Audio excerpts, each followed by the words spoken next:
Transformers Cross Universal Monsters Dracula. Real quick, if you haven't checked out those links in the description, go do that. I have a Patreon and a Discord. Make sure you go to both. Anyways, Draculus is a redo of Titan's Return Mind Wipe, and I gotta say, this black and red colors on this mold look absolutely fantastic. I love the red eyes and the red dry brushing on the bat ears and the teeth.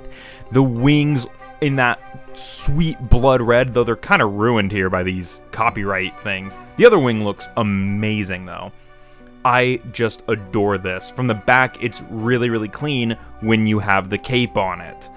That being said, the gun on here with the red airbrushing is amazing. Taking the cape off, though, reveals some not so spectacular details about Draculus, such as the fact that his head is just, for lack of a better phrase, up his own ass. It really is unfortunate about him.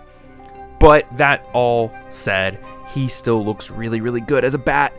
He isn't Titan Master compatible. They filled that in when they did the new chest, which kind of sucks. It would have been really cool to squeeze a Titan Master in there, like he drained the essence of someone. For size comparison, here he is with Moldmate Mind Wipe, fellow Bat Transformer Megatron, Ectotron, fellow Halloween reviewee, Power Core Combiners Crankcase, and of course, Machine Wars Hoist. I do have one of Draculus's accessories set off to the side, which is his cape. This is pretty cool. We don't really get Transformers with capes, or at least cloth goods. But Draculus did come with one. He also had a really cool box that I wish I had here to show you. I do still have it, just not here. Anyways, to get started on transformation, you're going to want to pull his accessories off of his neck stump here, and then just come to the wings and start untabbing everything from them. So just slide them up, and that will pull these down. From here, we can fold this tip of the wing in, fold the feet out, and rotate it until it just kind of folds in on itself and tabs in. There's a slot right there. Something I will say as well is he does have like this silver airbrushing. You can catch it in the light on the wing, but like the inside of the ring is kind of ruined by all this legal guff. Fold out the foot and fold the wing together to form the calf, which I quite like the way the leg folds up. It is pretty nice. I had the foot in there so it didn't want to collapse. From there, we can bring the bat head down and collapse it onto the back. It should tab into this little slot right there. So bring that in. Kind of flip them 360. Bring the legs down and straighten them out. Fold out these wings and rotate them to the back. Then we can bring the arms down and straighten them out as you do so. Bring them down on that ball joint and straighten them out. Rotate the arms around and then come underneath them and flip them out. Now he does have like reused scourge molding on it for his hands, which is pretty neat.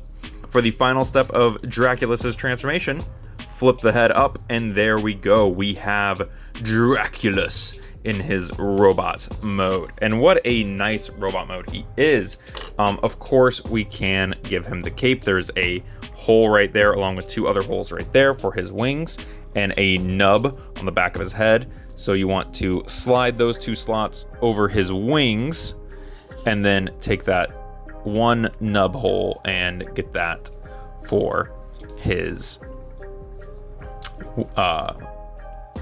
smaller wings. And you can slip his hands through here, but I like having it just kind of drape on him. It's very, very cinematic. And as for his accessories, pull off the gun, because Dracula's most famous accessory, the gun. This is pretty cool, the airbrushed bladed weapon, and that can tab into his arm, and we can slide his blaster into his hand. And there we go. There is Draculus. Draculus's robot mode is stunning. He has like this really regal look to him. It's absolutely fantastic. And I know I say that a lot, but it really is. The head sculpt here has these bat-like features, really small, almost mouse-like features in a lot of ways. I love the fangs and the piercing red eyes. The new chest with the coat look and the new hands and lower arms also look amazing. The gun really makes this guy look kind of James Bondsy and is out of place, but the clawed weapon is right at home with that red airbrushing. I've mentioned it so many times, it's all over this figure and it looks so good everywhere they use it.